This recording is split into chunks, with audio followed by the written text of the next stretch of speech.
বিসমিল্লাহির রহমানির রহিম। ইউটিউবে এম পরিবার চ্যানেলে আপনাদের আরেকটি ভিডিওতে স্বাগতম।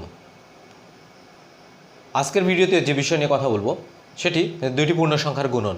সেক্ষেত্রে সংখ্যা দুটিতে এমন একটি সম্পর্ক বিদ্যমান থাকবে যে সম্পর্কটি কিনা কোনো একটি নির্দিষ্ট সংখ্যা থেকে একটি সংখ্যা যত কম অপর সংখ্যাটি তত বেশি। এই কথার উপর ভিত্তি করে সমস্যাগুলোর সমাধান করতে গেলে বর্গ সংখ্যা প্রয়োজন। সেক্ষেত্রে পদ্ধতির মধ্যে পদ্ধতি আসতে পারে। সমস্যার ধরন অনুযায়ী বা বর্গ সংখ্যার সমস্যার উপর ভিত্তি করে আমরা পদ্ধতি প্রয়োগ করে সেখানে সিদ্ধান্ত নিতে পারি। তবে এই ধরনের সমস্যার ক্ষেত্রে সংখ্যা দুইটি কেমন হলে সবচেয়ে ভালো হবে, গুণফল সহজে নির্ণয় করা যাবে তাও জানা যাবে। তবে বিষয়টি এইরকম, যদি গুণের হিসাব আমরা যেভাবে কষে থাকি সেই গুণের হিসাবগুলো যদি কষে না দেখাইতে হয়, অর্থাৎ সহজে সিদ্ধান্ত নিতে হয়, তাহলে এর জন্য আমি যে সূত্রটিকে ব্যবহার করি সেটি ঠিক এই রকম: a plus B into A minus B. যেহেতু বলেছি যে কোনো একটি নির্দিষ্ট সংখ্যা থেকে একটি সংখ্যা যত কম অপর সংখ্যাটি তত বেশি, তাহলে সেই কথাই যদি বলি,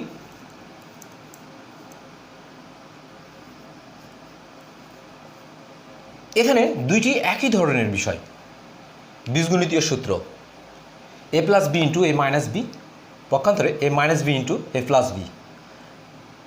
এখানে এটি বলতেও এ স্কোয়ার মাইনাস বি স্কোয়ার, এটি বলতেও এ স্কোয়ার মাইনাস বি স্কোয়ার।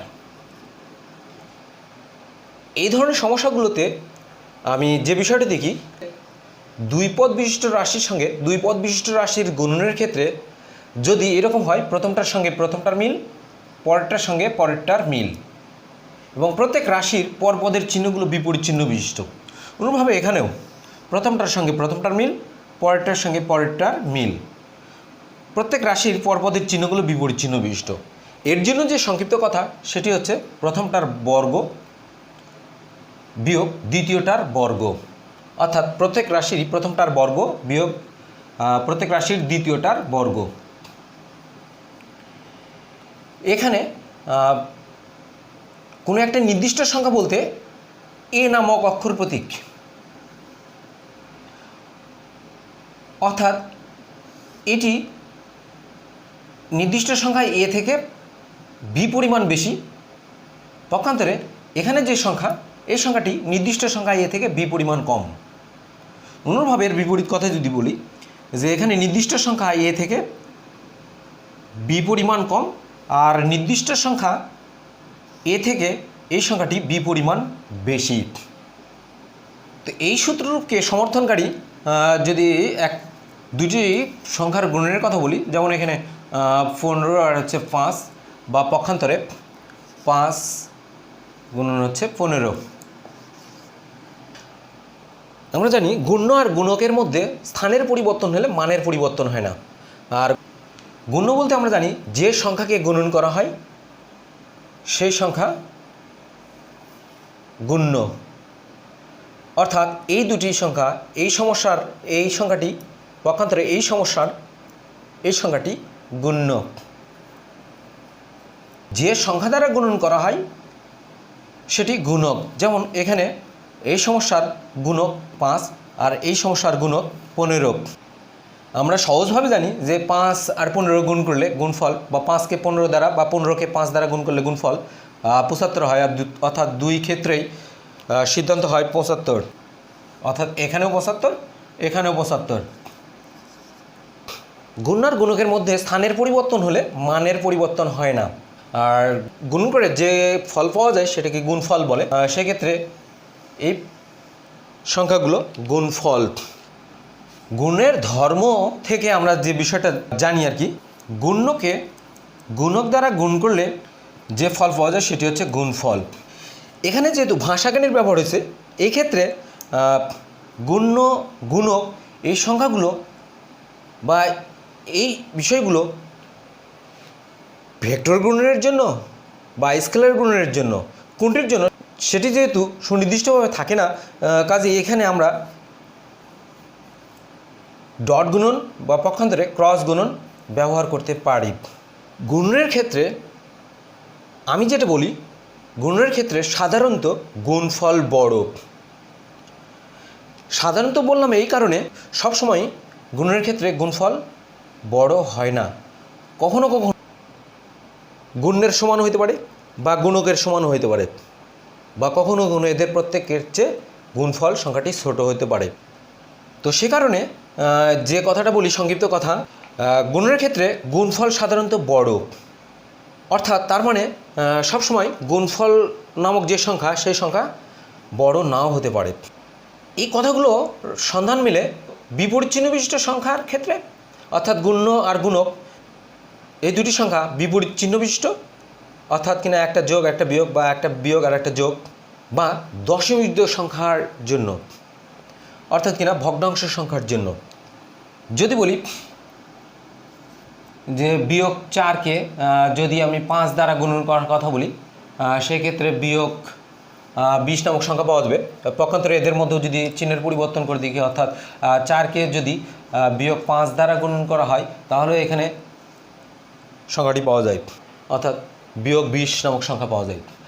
অনুরূপভাবে যদি আর একটা কথা বলি, যে ভগ্নাংশ সংখ্যা, যা কিনা সহজ করে বোঝানোর জন্য দশমিক সংখ্যার কথা যদি বলি, যেমন 5কে যদি 0.001 এরকম সংখ্যা দ্বারা গুণনের কথা বলি, তাহলে এক্ষেত্রে যে সিদ্ধান্ত হবে 0.005,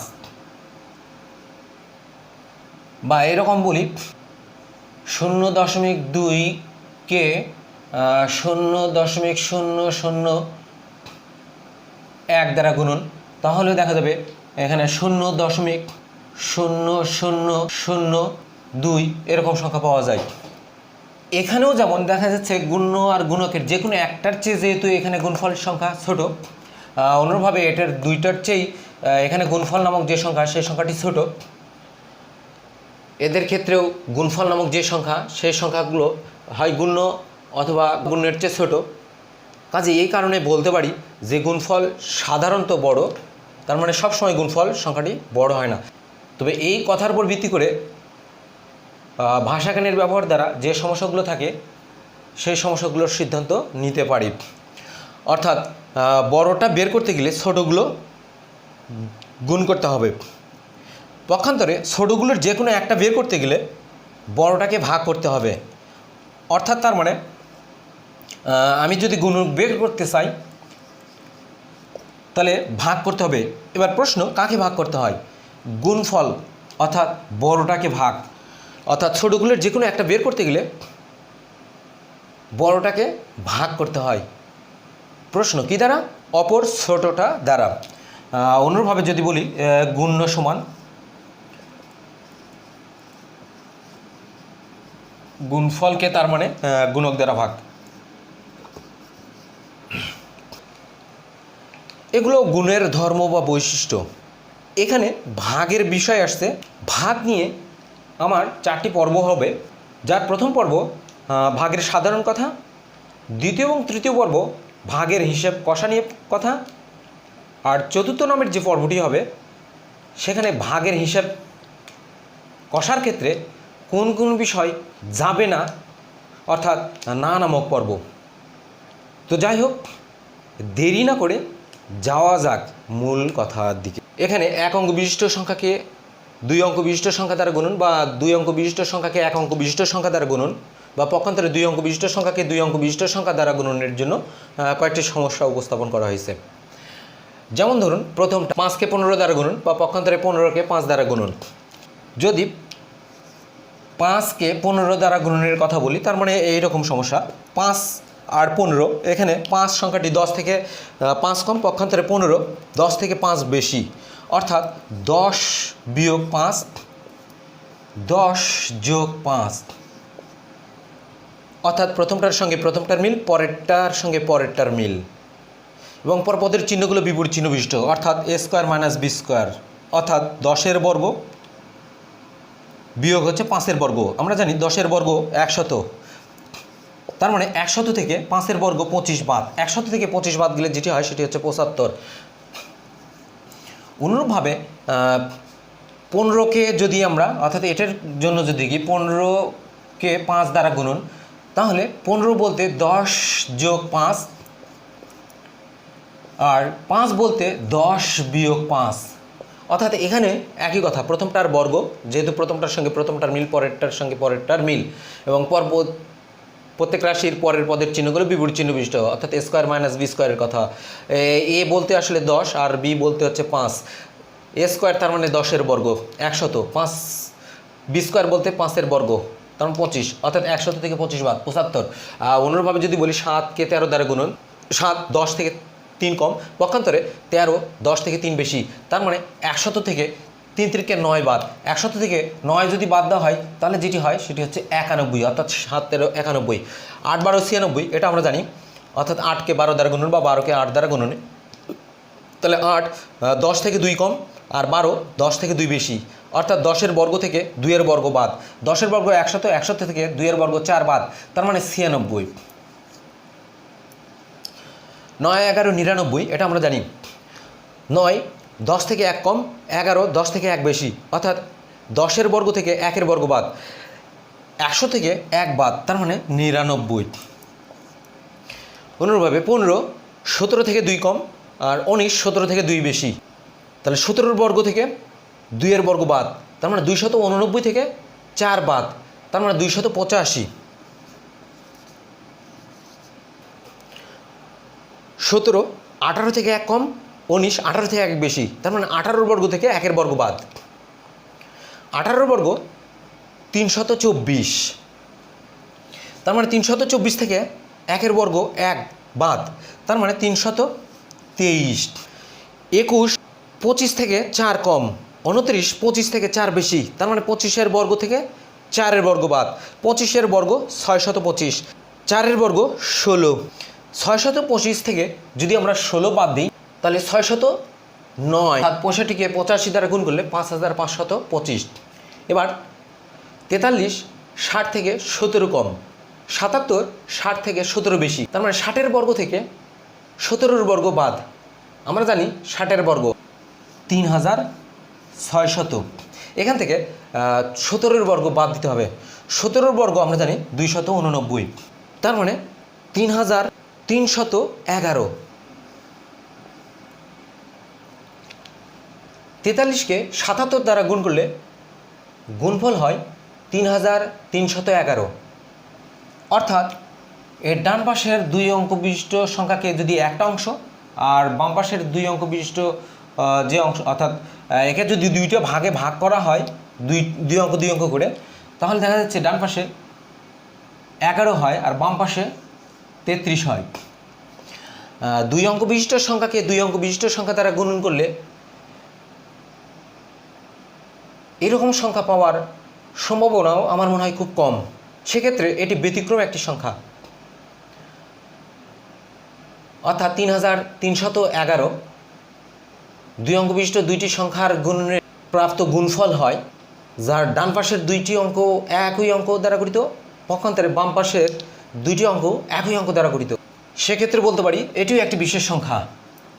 তো যাই হোক, 75কে 85 দ্বারা গুণন বা 85কে 75 দ্বারা গুণন, এখানে 75 80 থেকে 5 কম, আর 85 80 থেকে 5 বেশি, তার মানে 80 বর্গ থেকে 5 বর্গ বাদ, 80 বর্গ তার মানে 6400, 6400 থেকে 5 বর্গ 25 বাদ, তার মানে 6375। এরপরে 2 অঙ্ক বিশিষ্ট একটি সংখ্যাকে 3 অঙ্ক বিশিষ্ট সংখ্যা দ্বারা বা পক্ষান্তরে 3 অঙ্ক বিশিষ্ট সংখ্যাকে 2 অঙ্ক বিশিষ্ট সংখ্যার জন্য একটা উদাহরণ দিব। যেমন কিনা এখানে 77কে 123 দ্বারা গুণন, 2 অঙ্ক বিশিষ্ট সংখ্যাকে 3 অঙ্ক বিশিষ্ট সংখ্যা দ্বারা গুণন, বা পক্ষান্তরে বলতে পারি 3 অঙ্ক বিশিষ্ট সংখ্যাকে 2 অঙ্ক বিশিষ্ট সংখ্যা দ্বারা গুণন, কারণ গুণ আর গুণকের মধ্যে স্থানের পরিবর্তন হলে মানের পরিবর্তন হয় না। তো 77 100 থেকে 23 কম, পক্ষান্তরে 123 100 থেকে 23 বেশি, তার মানে 100 বর্গ থেকে 23 বর্গ বাদ, 100 বর্গ তার মানে 4 শূন্য বিশিষ্ট ক্ষুদ্রতম সংখ্যা। 23 বর্গ 529। তো 10,000 থেকে 529 বাদ দিলে যেটি হবে সেটি হচ্ছে 9,471। এবার 3 অঙ্ক বিশিষ্ট সংখ্যাকে 3 অঙ্ক বিশিষ্ট সংখ্যার জন্য, যেমন 109 110 থেকে 1 কম, পক্ষান্তরে 111 110 থেকে 1 বেশি। তার মানে 110-এর বর্গ থেকে 1-এর বর্গ বাদ। 110-এর বর্গ 12,100। তো এখান থেকে 1-এর বর্গ বাদ, অর্থাৎ 12,100 থেকে 1-এর বর্গ যদি বাদ দেওয়া যায় তাহলে 12,099। এবার 101 200 থেকে 99 কম, 299 200 থেকে 99 বেশি, অর্থাৎ 200-এর বর্গ থেকে 99-এর বর্গ বাদ। এখানে 99-এর বর্গ বের করতে গিয়ে সুবিধাজনক কোনো পদ্ধতি প্রয়োগ করতে পারি। যাই হোক, 99-এর বর্গ 9,801, এটি বাদ দিতে হবে। তো 40,000 থেকে 9,801 বাদ দিলে 30,199। এবার 155 200 থেকে 45 কম, পক্ষান্তরে 245 200 থেকে 45 বেশি। তার মানে 200-এর বর্গ থেকে 45-এর বর্গ বাদ।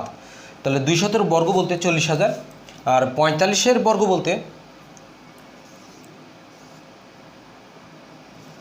2025।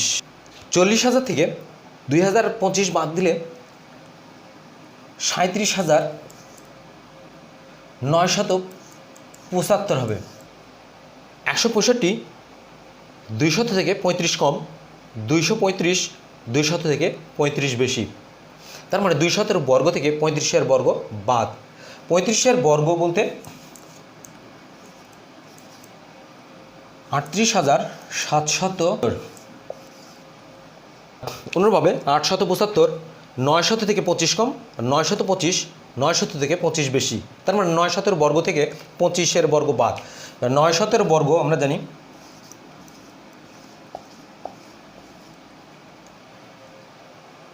অর্থাৎ 8,10,000। এখান থেকে 25-এর বর্গ 625 বাদ, 8,09,375। এই সমস্যাগুলোর উপর ভিত্তি করে যে সিদ্ধান্তে আসলে উপনীত হওয়া যায় সেটি ঠিক এরকম, যদি কিনা নির্দিষ্ট সংখ্যাটি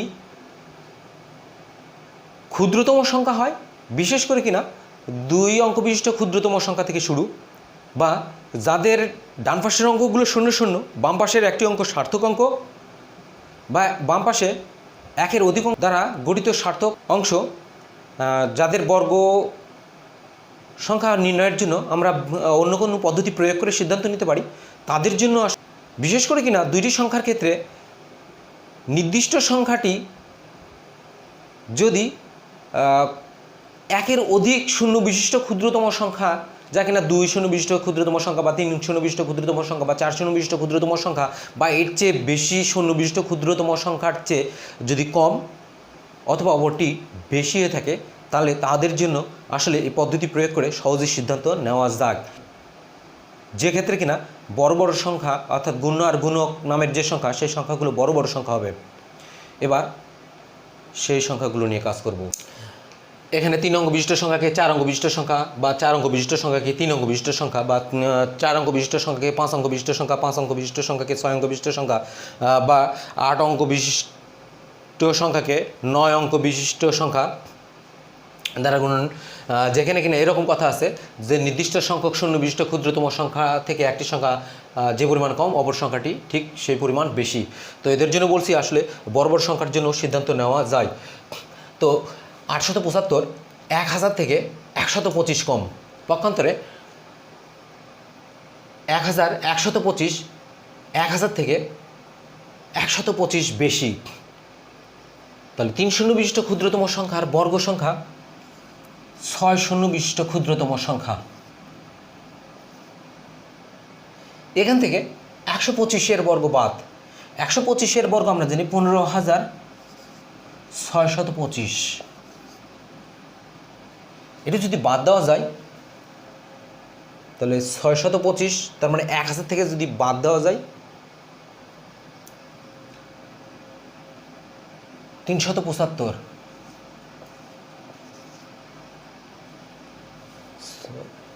তার মানে এখানে 4, এখানে 8, এখানে 9, অর্থাৎ 9,84,375। এবার 915 3 সুনির্দিষ্ট ক্ষুদ্রতম সংখ্যা থেকে 85 কম, আর 1085 3 সুনির্দিষ্ট ক্ষুদ্রতম সংখ্যা থেকে 85 বেশি। তার মানে 3 সুনির্দিষ্ট ক্ষুদ্রতম সংখ্যার বর্গ 6 সুনির্দিষ্ট ক্ষুদ্রতম সংখ্যা। 85-এর বর্গ 7,225। এটা যদি বাদ দেওয়া যায় তাহলে 5, 3, 7, 7, 2, 9, 9, অর্থাৎ 9,92,775। 995 3 সুনির্দিষ্ট ক্ষুদ্রতম সংখ্যা থেকে 5 কম, 1005 3 সুনির্দিষ্ট ক্ষুদ্রতম সংখ্যা থেকে 5 বেশি। তার মানে 3 সুনির্দিষ্ট ক্ষুদ্রতম সংখ্যার বর্গ থেকে 5-এর বর্গ বাদ। তার মানে 75। 4টা শূন্যের জন্য এখানে 4টা 9, 2, 3, 4, অর্থাৎ 9,99,975। 9,875 4 শূন্য বিশিষ্ট ক্ষুদ্রতম সংখ্যা থেকে 125 কম। পক্ষান্তরে 10,125 4 শূন্য বিশিষ্ট ক্ষুদ্রতম সংখ্যা থেকে বেশি। তাহলে 4 শূন্য বিশিষ্ট ক্ষুদ্রতম সংখ্যার বর্গ 1 লিখে 8টা শূন্য, 3, 4, 5, 6, 7, 8। এখান থেকে 125-এর বর্গ বাদ। 125-এর বর্গ আমরা জানি 15,625। তাহলে এই 8 শূন্য বিশিষ্ট ক্ষুদ্রতম সংখ্যা থেকে 15,625 বাদ দিলে যেটি হবে 3টা 9, 8। অনুরূপভাবে এটি 8 শূন্য বিশিষ্ট ক্ষুদ্রতম সংখ্যা থেকে 27 কম, আর এই সংখ্যাটি 8 শূন্য বিশিষ্ট ক্ষুদ্রতম সংখ্যা থেকে 27 বেশি। তার মানে 8 শূন্য বিশিষ্ট ক্ষুদ্রতম সংখ্যার বর্গ থেকে 27-এর বর্গ বাদ। 8 শূন্য বিশিষ্ট ক্ষুদ্রতম সংখ্যার বর্গ, তার মানে 16টি শূন্য বিশিষ্ট ক্ষুদ্রতম সংখ্যা। 1, 2, 3, 4, 5, 6, 7, 8, 9, 10, 11, 12, 13, 14, 15, 16। এখান থেকে 27-এর বর্গ বাদ। 27-এর বর্গ 729। এটি যদি বাদ দেওয়া যায় তার মানে 9 কোয়াড্রিলিয়ন, 999 ট্রিলিয়ন, 999 বিলিয়ন, 999 মিলিয়ন, 999,271। এই শর্তের উপর ভিত্তি করে দুটি বড় বড় সংখ্যার গুণফল সহজেই নির্ণয় করা যায়। তবে এই সমস্যাগুলোর মধ্যে আর কোন ধরনের শর্ত প্রয়োগ করলে আমরা সহজেই গুণফল নির্ণয় করতে পারি তা আমার দ্বিতীয় সূত্র, যা ভগ্নাংশ পর্বে 1-এ ব্যবহার করেছিলাম, সেটির মাধ্যমে সিদ্ধান্ত নেওয়া যাবে। তা নিয়ে আমার পরবর্তী যে পর্ব হবে সেটি গুণ পর্ব 8। আর একটি কথা না বললেই নয়, সেটি গুণ পর্ব 4-এ আমি মুবাশশির মেহরুন নামের যে পর্বটি তৈরি করার কথা বলছিলাম গত মাসের 26 তারিখে, আরও গুরুত্বপূর্ণ কিছু সিদ্ধান্ত পেয়ে থাকি।